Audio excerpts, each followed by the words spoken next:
Hey, so good morning. Oh, that's a good cup of tea.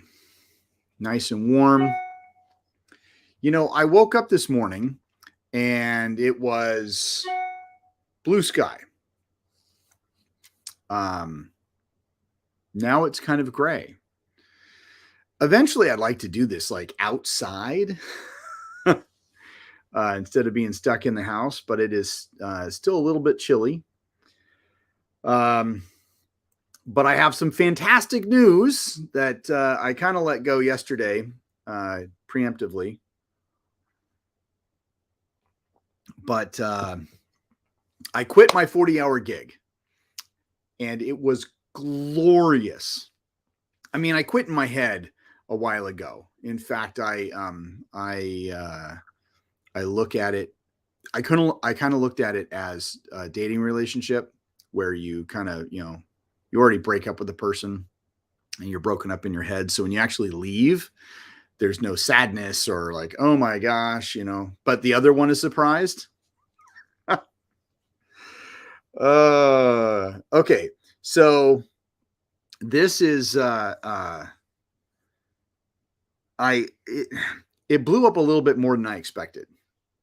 So um being on my leave of absence, I hadn't I was basically trying to de-stress and focus on the school. Kenny, how's it going? And so I just decided, I'm not going back. I just don't want to go back. So I had to figure out exactly how I was going to do it and what I was going to do, when I was going to do it.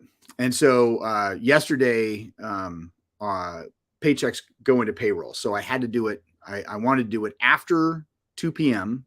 so that my manager, my ex-manager, yes, he wouldn't mess with the time card. Not to say that he would, but I didn't want to take that chance. Plus, I also wanted to have on record that I was paid and employed in the month of May, so I have health care until the end of the month.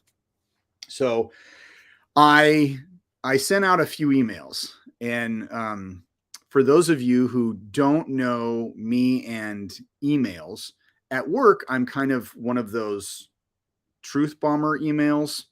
I challenge people. I be like, hey, this is going on. Why is this going on? Like, I want transparency. Probably one of the reasons I never made it to being a full supervisor because management doesn't really like people who rock the boat. So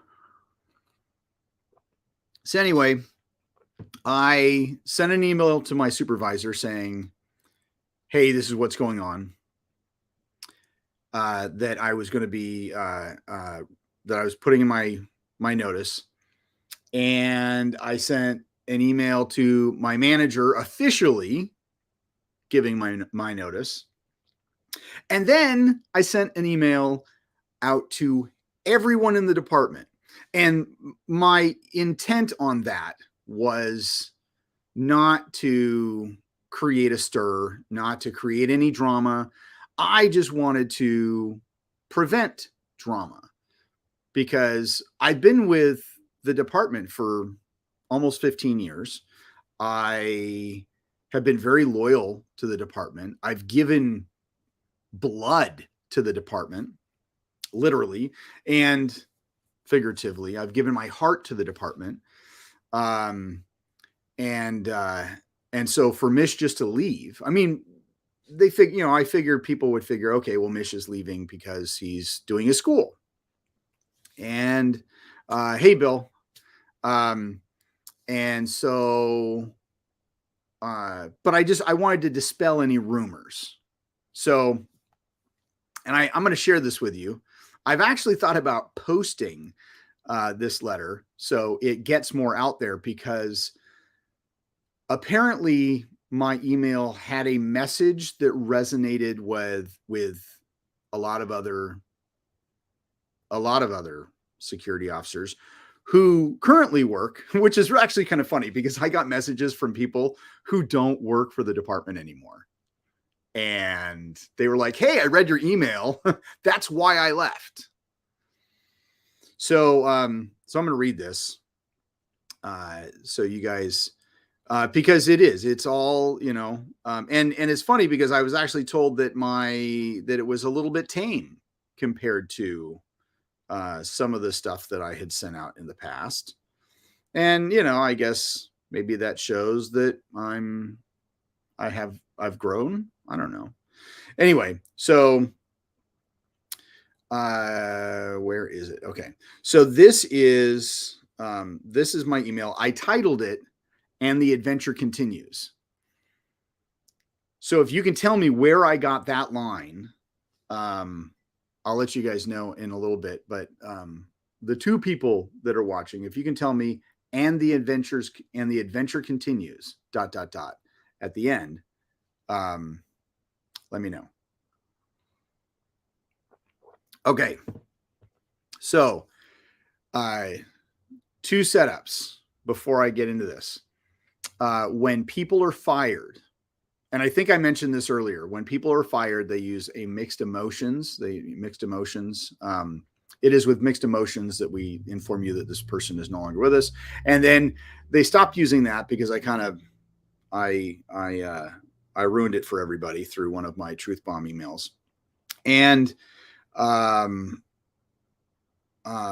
then they started using "we wish him well" or we wish them well in their future endeavors. So I had to throw that in here. Anyway, it is with mixed emotions I let you all know I have tendered my resignation from Providence Security, effective immediately. I apologize if this is a bit long, but I don't want there to be any rumors or guessing as to the reasons for my departure. What some of you may or may not know is I have been on a leave of absence at the direction of my PCP. During this time away, it has become more clear to me I no longer fit in the department. At first, it seemed as if I couldn't handle the stress put upon us as security officers in a hospital. Returning to PPMC in December after the Lloyd Center closed, I thought it would be easy to get back into the grind of things. I had only been gone for 18 months. I thought after 12 and a half years of being in the hospital, it would be like riding a bike. I will admit it was harder than I thought. After my return, I slowly came to understand why I left in the first place. It wasn't the stress and the violence we were subjected to. It was the lack of support we are given as caregivers on how we deal with the violence. As officers, we deal with this stress in many different ways. Some of us drink, some of us smoke, some play video games, and some turn to black humor. Many of us start to look at the patients as anything but human. I admit, in the past, I did this quite a bit myself. And the black humor part. What most of us don't realize is we are all just a couple of bad decisions away from being in the same place as the patients we interact with. Having 18 months of fresh air gave me a new perspective where I could truly see the toxicity. Not just, "Hey, Jim," not just, I'm sorry that I squirreled off there. Having 18 months of fresh air gave me a new perspective where I could truly see the toxicity, not just in our department, but in the hospital as a whole. I'm not saying everyone is this way, but it is way more people than I ever expected. We can say this is brought on by the challenges, violence, and stress we are subjected to. We can even blame COVID. But our quote unquote leadership, if you can call them that, expects us to do more with less. That we are one big team doing God's work, and that it's all to make the community better. However, we are not encouraged to take care of ourselves. Yes, we are told to take care of ourselves, but being told and being encouraged are two different things. We are told that Providence cares about their caregivers. But when we try and take a break, when we try and take care of ourselves, our PTO is denied. And sometimes, not even that, it's flat out ignored. There, even doctor-ordered disability LOAs are denied. There are policies that exist to hinder the caregiver from not being able to take care of ourselves. Don't ask me how I know that. People, or I would like to say Providence has done, or I would like to say Providence has been good to me over the last almost 15 years. And in some ways it has. But unfortunately, most of the positive I have been part of has been outmatched by the negative. I have been more than just an officer or a lead or an interim supervisor. For years, I was the department trainer. I built and organized the academy. I not only taught PMAB, but was also considered a master instructor and even developed PMAB Plus, a version of the course designed for the security department. I have been told directly by people that what I taught them saved their lives. Helping and teaching others how to stay safe is my why. That's one of the reasons I got into security and why I teach in general. Regardless of how much I have given of myself over the years, I feel the system has consistently failed me. I have tried to move into positions where I could make positive changes, and I have tried to speak up, but I was either blocked by unwritten rules or my concerns for safety and integrity were overlooked and set aside as complaints. I left my role as an instructor because I refused to be part of the toxic system our previous management promoted. I am leaving now because I refuse to continue to put up with the toxic system as a whole. Making the decision to leave has lifted a weight off my shoulders like you would never imagine. And it's like the stress went away. It's amazing. To those of you I was able to work, play, and train with, it has been an honor. I wish you well and hope you stay safe in all that you do. And above all, take care of yourself. And here's my shameless plug. If you would like to track my future endeavors and continue to stay in touch with me, feel free to friend or follow me on social media, or even come train with me at my school. So apparently a lot of people resonated with that message and said, that's why I left. That's what I'm going through right now. I hope that this didn't fall on deaf ears. And I tell him that, I was probably burning a bridge. I'm prepared for that. I'm actually never going back. I never going back to the hospital. Like, I'm 1,000% in with the school. And if the school fails miserably, I'll work at Chipotle. I mean, seriously, a free salad every day at Chipotle, dude. I mean, I would save so much money. But I just told him, I was like, don't let it fall on deaf ears. Keep on talking about it. Yeah. Because as security, and I would even go law enforcement. There's people that get into law enforcement, that get into security. We deal with some very stressful and dangerous situations, violent situations. And some of us don't know how to deal with it. Like I said, some people drink. I don't. I'm not a drinker. I am more of the black humor. I'm just not going to talk about it, turning into, really bad jokes. But we're not, unfortunately, the hospital system that I used to work for, I already named it my name, Providence. They don't support. I mean, they verbally, oh, great, you guys do a great job, and we really appreciate you. But when it really comes down to when an officer needs help, the system for them is not there. So I truly hope, I mean, it wasn't my intent to start a conversation, but if that's what happens, then that's good. And that will help the officers in the future.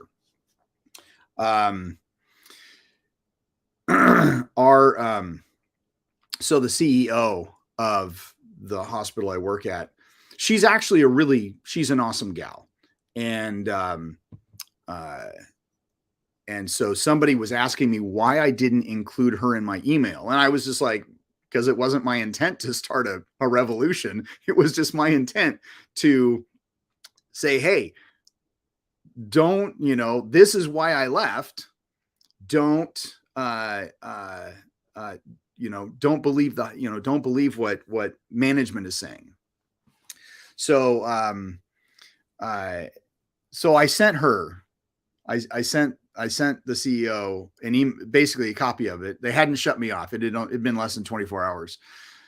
So I logged in and I forwarded her the email saying, hey, by the way, I started a conversation I didn't have the intent on starting, but I'm kind of glad it started. And because you're the CEO, I think you should be included in the conversation. So we'll see how that goes. Anyway, now that I'm gone, I am okay. So it's almost kind of like you build it and they will come. This is what happened to me today. And before I get into that, people had kind of been, okay. So Jim Korn, he says, hey, we actually chatted on the phone. He and I are going to be working on a project together that I think is going to be amazing. People are really going to love what's coming out. Gerald, buddy, how you doing? Hopefully you won't get called into a meeting. Yes. I hope you can always replay. Anyway. So for those of you still watching, and the adventure continues. Have you figured out where that came from? Okay. So, I am a Star Trek fan. So it comes from Star Trek. So if you watch the end of, The Search for Spock, says, and the adventures continue, ... So that's where it came from.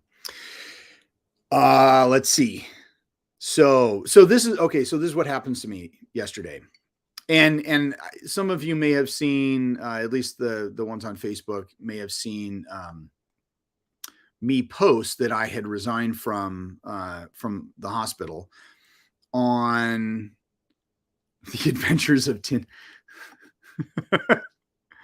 You're funny. Some of you may have seen that, and the post, it just uncanny, totally ironic that a post that I posted 11 years ago about almost quitting my job came up on the day that I actually quit my job. And I'm really glad that I didn't, because in that time, because I knew I had made an impact. Or at least I did not realize I had made an impact in his life, in that guy's life. But if I had left, I would not have had the opportunity to make the impact that I potentially have had through 11 years of interacting with people at the hospital at their lowest points. So, and hopefully those were positive interactions. Now I am impacting people's lives through martial arts.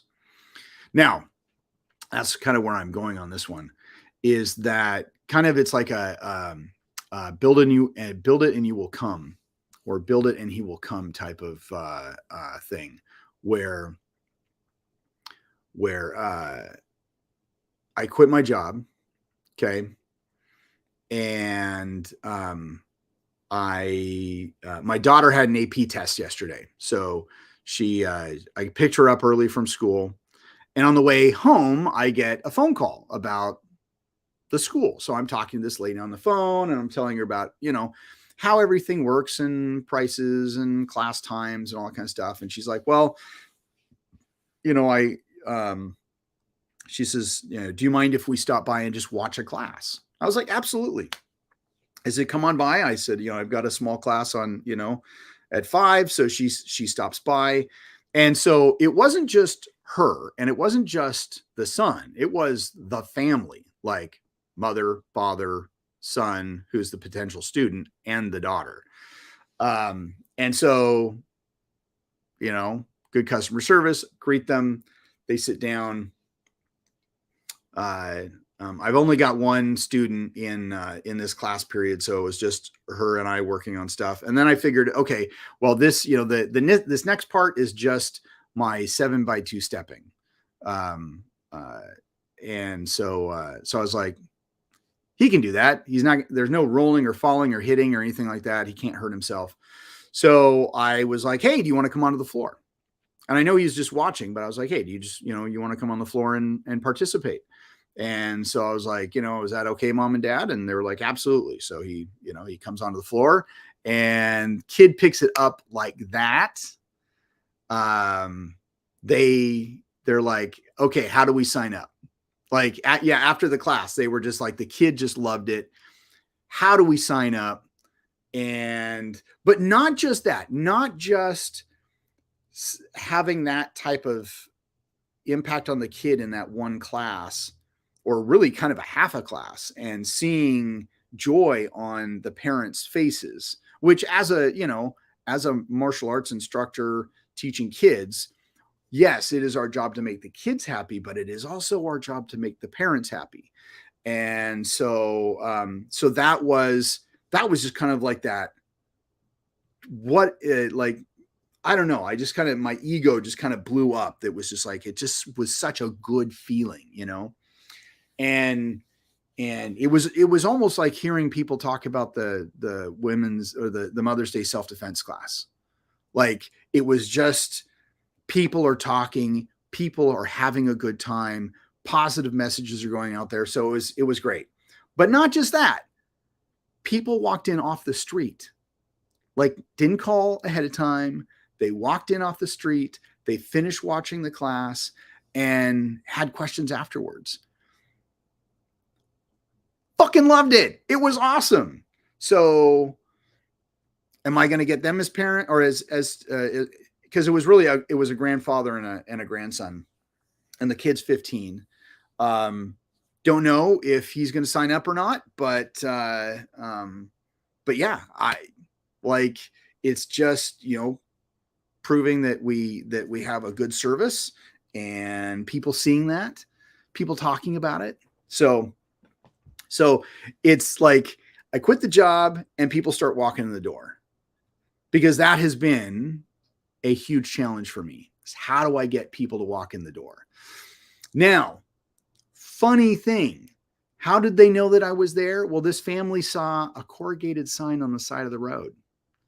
Now, now there was that one person that I was expecting yesterday that I had texted our address, all that kind of stuff. He didn't come, and it is what it is. They didn't come, but more people came. But I am getting more calls from those cheesy ass plastic corrugated signs on the side of the road than I have from anything else. Like, I spend thousands of dollars to send fucking postcards out to people, and I've gotten one phone call. Yet $400 in corrugated signs, and driving around in the middle of the night, actually having my daughter drive around in the middle of the night, putting up signs, that freaking worked. Like, what the hell? Okay. Let's see. I know that this is taking a step back, but Gerald has something to say. It's really sad when companies don't appreciate their employees until they get a beat down and leave, especially in the medical field. I have so many friends that feel like they are just cogs in the corporate wheel. Keep pushing forward, buddy. You're going to be just fine. Oh yeah. Oh, I know I'm going to be fine. Thank you. My fear is the other people that work there. When I first started at Providence, it was still run by the sisters. and it's the Sisters of Providence. It was, and the sisters lived on the 8th floor of Providence Hall, and our office was on the 1st floor. Seeing Sister Rita every morning, and she just died last year, the year before. She made it to like 101. I mean, they say evil never dies, but I actually liked Sister Rita. She was a kick. She didn't put up with anything. She would have been that nun that smacked your fingers with a ruler in school if she was a teacher. She was that kind of nun, but she was awesome. But it, people mattered. And once we started kind of turning into that corporate entity, you could feel it change. You could feel it change. When Providence and St. Joseph's merged, St. Joseph's was $1 billion in the hole, and we took over. Now, this was one of the big turning points of where you really felt that Providence was no longer, when it came to an employee standpoint, was no longer we care for the caregiver, and it was truly, we are all corporate. It's all about the money. And screw anything else. But they merged. We had a lot of people of Providence leave going, I can't believe that happened. And of course, all the big decision makers in St. Joseph's moved into those Providence spots. So now you have a failing, you have a prosperous system buying a failing system. They merge, the prosperous people leave, and the failing people take over. What do you think that's going to happen? So good management leaves, bad management stays. And that sucks. That sucks for everybody. Sucks for security, housekeepers, transport people, nurses, doctors. It is what it is. So, but I'm just going to focus forward. Let's see. Anything else on that? No. Oh, so here's a question for the 3 or so people listening. I did a Mother's Day self-defense class, and Father's Day is on the 19th this month, in June. I was going to do a Father's Day thing, but I didn't want to do like a Father's Day self-defense class like I teach for normal self-defense. I was thinking about maybe doing like a knife class or a stick class, something a little bit more geared towards guys. Gerald, if you're still on, what do you do? Or do you do anything for Father's Day? For the school? Because like Father's Day in general, that's the 19th.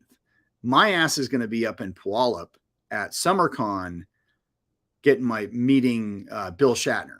So that's done. But the Saturday before that, I was adding classes to my schedule.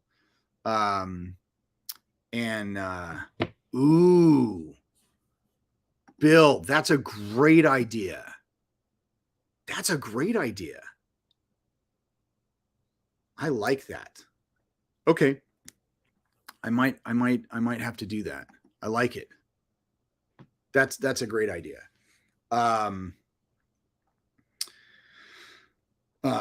Maybe not necessarily. Well, it could be disarm and slash retention.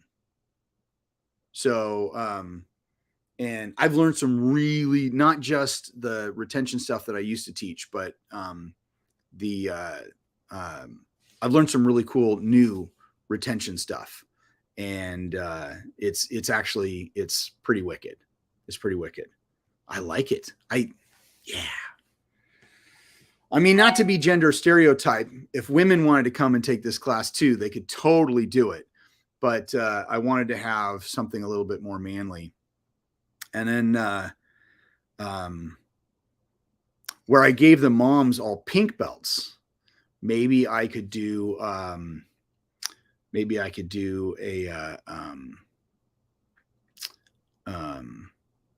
like gunmetal gray or whatever type of belts.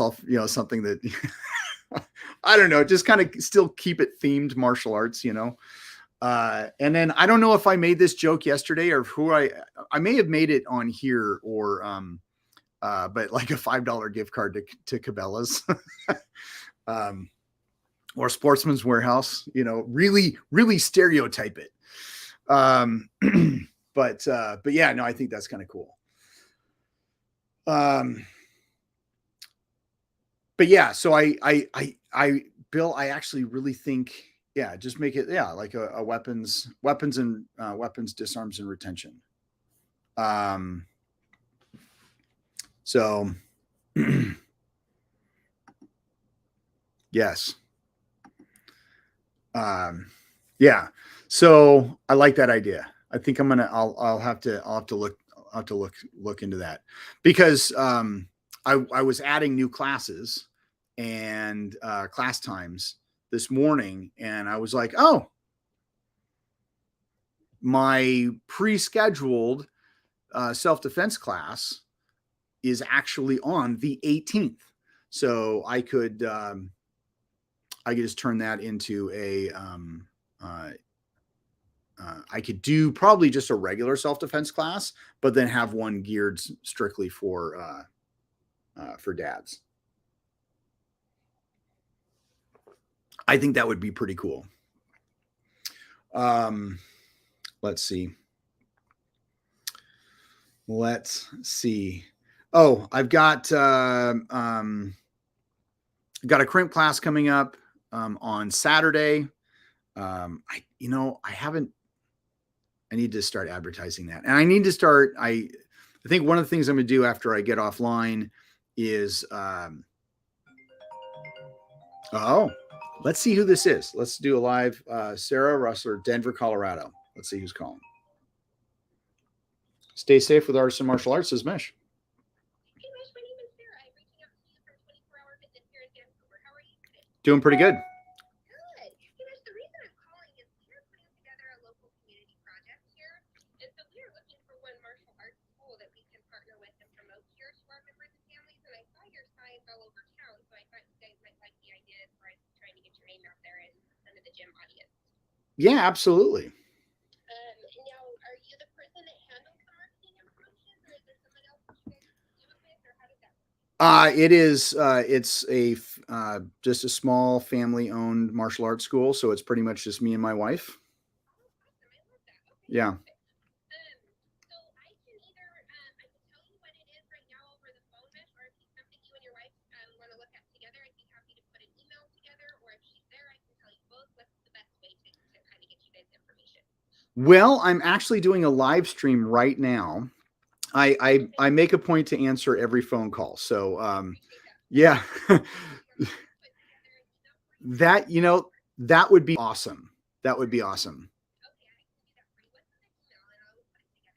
It is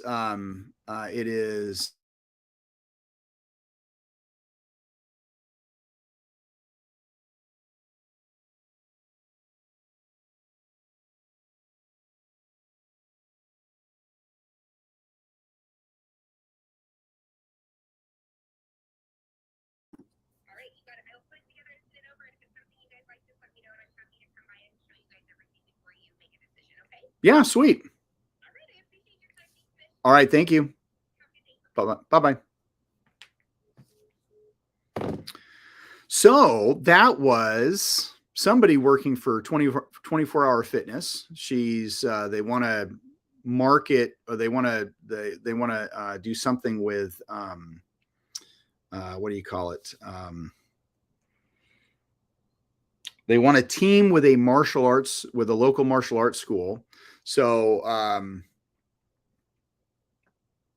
they saw my signs all over town. Those dumb ass corrugated signs are getting me more phone calls than anything else. Fabulous. So anyway, Kenny, if you're still watching, they might actually call your dad too, because of course, it's 24-hour fitness, local martial arts school. So she'll be sending me the email. We'll look it over, but I don't know if you guys are going to do that. This will be some nice little competition between us. Anyway, so for those of you who don't know Kenny is the son of Carl Kanthak. They are father-son. They own a school, I don't know, 2 miles down the street from me, but they're good friends. I consider them family. They're extremely supportive of all the events that I do. And they're just awesome, just good, awesome people. I love them to death. So, all right, let's see. Let's see. What does Gerald say to my question? Haven't really done anything per se for Father's Day, but hearing you talk about it has given me some ideas to check into and pursue. Maybe do something like a Father's Day fight club. That's awesome. Where you could do a knife class and hand out small gifts of soap to play off the movie. Oh my gosh. Okay. These are some great ideas. So I don't know. Okay. I don't know if I showed this yesterday, and please don't mind me repeating myself, because let me see if I can't find the picture. Oops. So this was the morning class from Mother's Day. So all the girls are holding roses. They've got pink belts. They got, a Dutch gift card. I just kind of went all out, and honestly, the pink belts were kind of like a last minute thought. I used to do women's self-defense fundraising seminars. So, and kind of work it like a fundraiser. So, like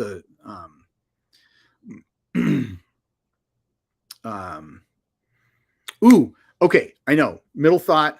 Gerald just said you could do a camp belt for dads. When I was mentioning like the gunmetal, I just do a camo belt. Like, dude, yeah.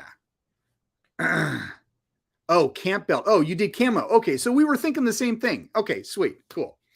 Yeah. Anyway, let's see. What was I going to say? Let's see. Oh, no, dude, I totally understand. Oh, camo would be, that's what I meant to do. Stupid autocorrect. Yes, camo would be awesome. I like that idea. So, let's see. See, playing squirrel. I forgot what I was going to say. Oh shoot. I'm sorry.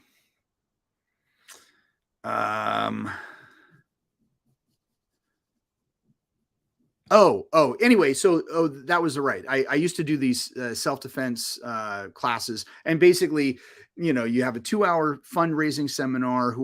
Whatever group a group would hire me, I would come in, and they would take 50% away from.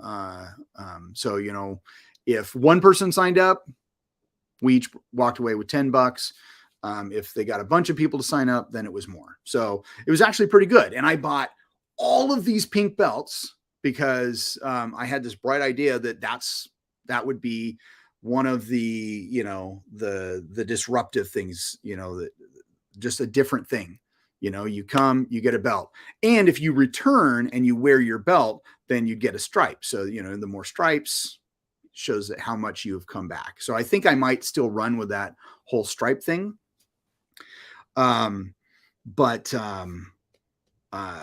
So I still have a ton of these belts left over. So as I'm teaching the class, I'm like, I told Alexa, I was like, okay, pull out all these belts. And so that honestly was a last minute thought, but it was such a great idea.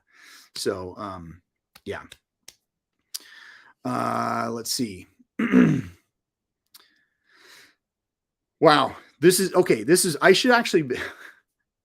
I should be taking notes, but I am recording this, so I can always go back and rewatch myself. Star Trek. Now, yesterday was let me go. I'm going through. Yesterday was before and after, and real life for Voyager. Today's episodes are Distant Origin and Displaced. I'm already, I've already watched Distant Origin and Displaced. Timestamps. Yes, I should do that.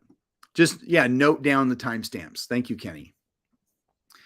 So, if anybody is keeping up on my A Year of Trek and watching it along with me,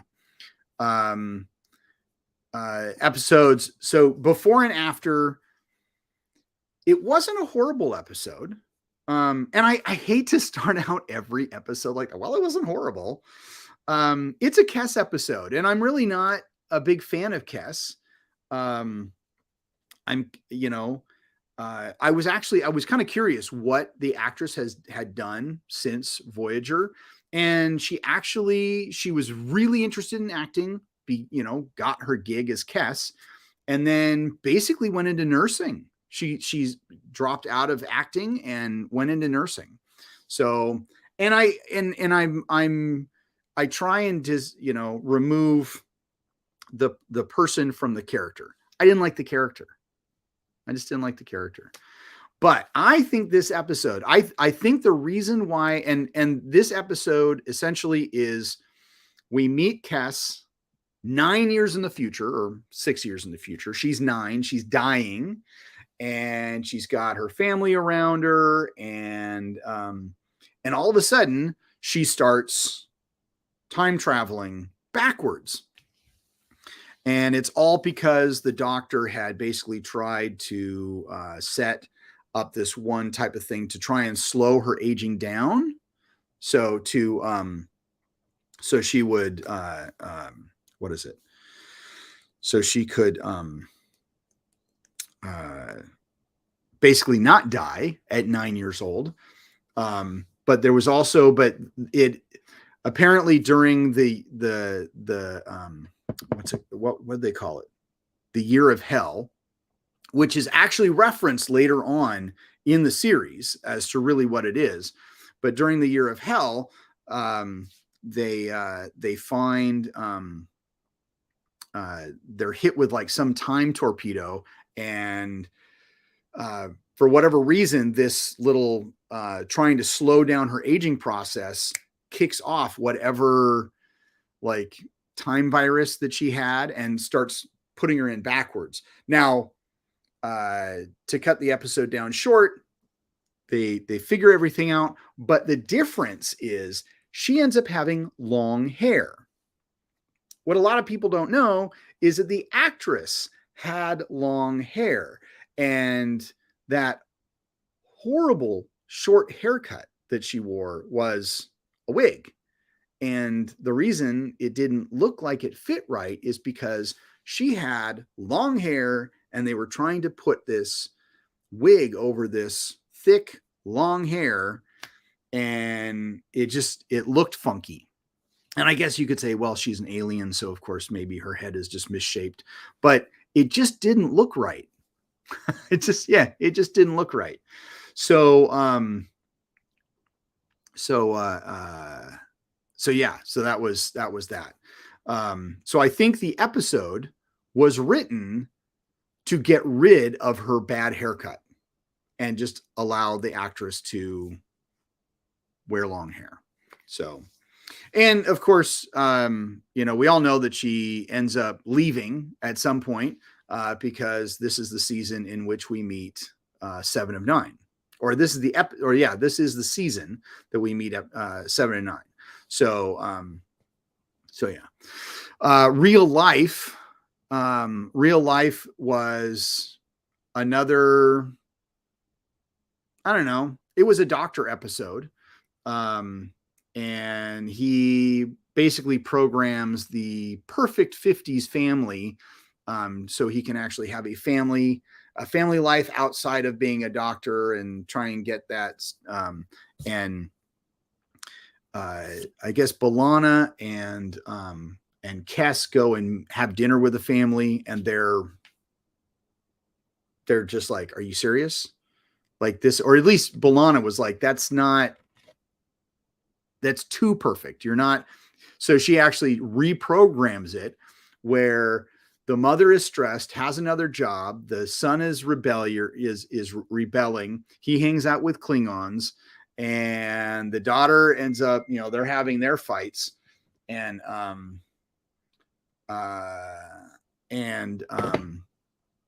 so it's just that your normal family dynamic that is just a little bit dysfunctional. Now, this episode, and I've heard it from a couple different sources, but this episode is brought up when it comes to relating the Klingons to that of Black people or African Americans, however you want to identify them as, and the negative stereotype, because the Klingons are prone to violence and they're bad influences and all that kind of stuff to this poor little white kid. And I watched the episode with that in mind because I wanted to see if I could see it. And honestly, I just don't know where I don't know where people get it. I don't know. I could maybe see it, but you really have to have that in your mind that was the intent behind the writing. And I honestly, I don't see it, because I see Klingons. I see Klingons who are inherently violent. They are troublemakers. That's part of their culture. That's just what it is. And so I don't see the connection there. But then again, I'm not Black, so I don't know. I don't know. And then I also equate it to what was it? I think it was called The Outpost. It was a first season Next Generation episode where we first meet the Ferengi, and that gets pegged as the Ferengi being written as the bad negative stereotype of Jews. Really? I'm sorry. I rewatched that. I didn't see it. I didn't see it. But then again, I'm not Jewish. I don't know. I'm not, I don't know. I don't see it. So, but the episode Real Life, it wasn't, it was enjoyable. The doctor has tragedy because the daughter, plays a sport, gets injured and dies. And so, it's him trying to face reality, face the real life, and kind of deal with it. So, so that's that. So tonight, if you have not watched it already, tonight is Distant Origin and Displaced, and we'll talk about that tomorrow. I have chatted enough, and I am towards the end of my tea. So, oh, wait a minute. What did Bill say? Bill says you can also do breast cancer awareness with the pink belts. Okay, so yes, of course, I'm not done. I took over at one time prior to COVID. I took over a church group. So one of my friends who was running the class was like, I'm done teaching. I don't want to teach anymore. So I took the class over, and it was about, for me, it was about a 45-minute drive down to this group. But I was like, yeah, sure. I'll take him over, because he wanted them to continue learning, and so did I. I think, and then what was it? Because even though we taught the same Kempo style, the organization was just a little bit different. And I was too in my head about making sure people kind of converted over to me. And so this was kind of one of my failures and learning experiences I had as an instructor. But what I did is kind of as a month of October, because my belt's colors differed from his, and I wanted to try and get people to, we were kind of moving over to my curriculum. I gave everybody pink belts. I even wore a pink belt. It was one of those where it's like, we're all going to wear pink belts. So, so nobody is, I used it as a, breast cancer awareness month type thing. And then, and then of course, after the month was over, I gave them all brand new belts and associated them to where they were in my ranking scale, ranking system, the equivalent. So, but, and looking back, if I was to take over that group now with what I know and what I've learned from Brandon and how I've reorganized my curriculum, I probably would still have the group.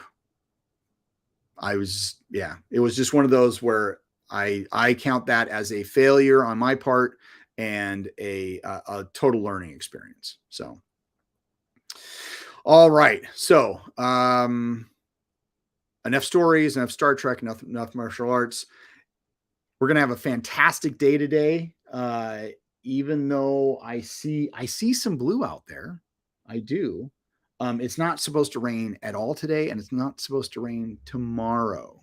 So I don't know. I might actually go and mow tomorrow just to get everything mowed. So there you go. Everyone, be safe, live long and prosper, and I'll see you tomorrow.